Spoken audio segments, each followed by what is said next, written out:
Em nosso estudo de hoje, a lição 77 do livro Religião dos Espíritos tem por título Oração no Dia dos Mortos. Senhor Jesus, enquanto nossos irmãos na terra se consagram hoje à lembrança dos mortos-vivos que se desenfaixaram da carne, oramos também pelos vivos mortos que ainda se ajustam à teia física, pelos que jazem sepultados em palácios silenciosos, fugindo ao trabalho, como quem se cadaveriza pouco a pouco para o sepulcro, pelos que se enrijeceram gradativamente na autoridade convencional, adornando a própria inutilidade com títulos preciosos, à feição de belos epitáfios inúteis, pelos que anestesiaram a consciência no vício, transformando as alegrias desvairadas do mundo em portões escancarados para a longa descida às trevas, pelos que enterraram a própria mente nos cofres da sovinice, enclausurando a existência numa cova de ouro, pelos que paralisaram a circulação do próprio sangue nos excessos da mesa, pelos que se mumificaram no féretro da preguiça, receando as cruzes redentoras e as calúnias honrosas, pelos que se imobilizaram no paraíso doméstico, enquistando-se no egoísmo entorpecente como desmemoriados, descansando no espaço estreito do esquife, e rogando-te ainda, Senhor, pelos mortos das penitenciárias que ouviram as sugestões do crime e clamam agora na dor do arrependimento, pelos mortos dos hospitais e dos manicômios que gemem relegados à solidão na noite da enfermidade, pelos mortos de desânimo que se renderam na luta às punhaladas da ingratidão, pelos mortos de desespero que caíram em suicídio moral por desertores da renúncia e da paciência, pelos mortos de saúde que lamentam a falta dos seres pelas quais dariam a própria vida, e por esses outros mortos desconhecidos e pequeninos que são as crianças entregues à via pública, exterminadas na vala do esquecimento. Por todos esses nossos irmãos não ignoramos que choras também como choraste sobre Lázaro morto, e trazendo igualmente hoje a cada um deles a flor da esperança e o lume da oração, sabemos que o teu amor infinito clarear-nos-á o vale da morte, ensinando-nos o caminho da eterna ressurreição. Uma lição profunda, né? A gente sabe que a gente tem na nossa cultura um feriado, que é o feriado do dia 2 de novembro, que é o dia da comemoração dos mortos. Um feriado que hoje é fácil de pesquisar aí pela internet e ver qual foi a origem dele. A origem está ligado lá ao povo celta, que a cada mudança de estação acreditavam que as bruxas ficavam soltas, tinham medo de ir para a rua, então se isolavam um dia e o dia seguinte eles celebravam a comunicação com os parentes que já haviam passado para o outro lado da vida. E aí o que acontece? Para não fazer 4 feriados ao longo do ano, o Ocidente, a cultura católica nossa, ela pegou uma data só. No dia 31, até hoje, em alguns povos, se celebra o dia do Halloween, como se fosse essa comemoração das bruxas, então 31 de outubro.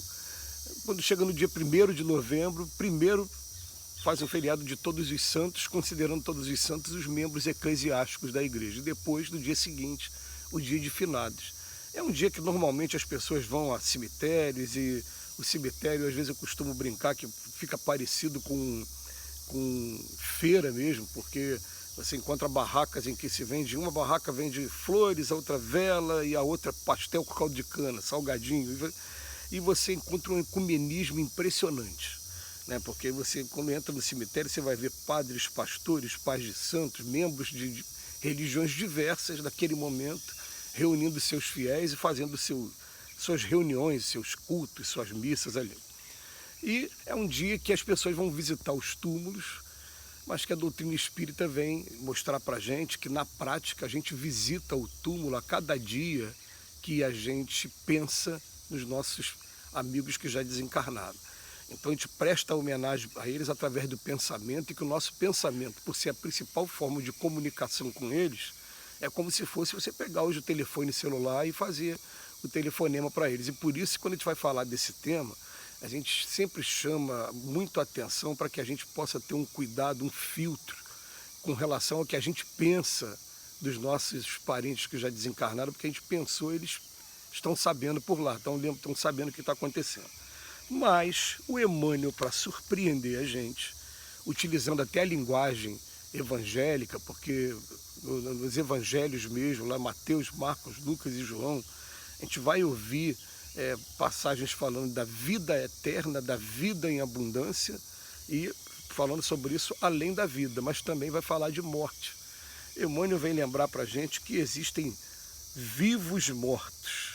Olha só, a gente chega no dia 2 de novembro, a gente vai consagrar aqui a lembrança dos mortos-vivos, que são aqueles que já estiveram aqui na carne, já saíram da carne.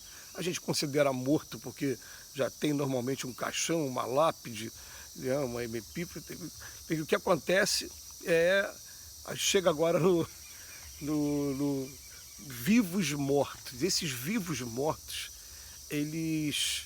epitáfio, né? A palavra que estava... Então o que acontece? Quando vai falar de mortos-vivos, a gente ainda chama atenção para quando a gente vai ler o livro Nosso Lar, em primeiro lugar, e depois vários outros livros, o André Luiz faz referência a lugares em que os espíritos que já desencarnaram estão simplesmente em tratamento, em leitos, deitados, e estão na condição de morto mesmo, porque por enquanto ainda estão num estágio em que parece uma letargia nossa, não estão tendo aquele momento ainda de liberdade, de lucidez, né? E isso deixa a gente muito preocupado, até querendo saber o que leva o espírito a ficar daquele jeito. Mas aí o Emmanuel, para ajudar a gente nessa pesquisa, vem falar, gente, ó, vocês já pararam para pensar nos vivos mortos? Por que esse mundo é um mundo de expiações e provas? E outra coisa, chamar a nossa atenção, será que a gente se enquadra em um desses aqui? Quem são os vivos mortos que ele está falando? Os que estão na carne, mas estão mortos para a vida espiritual.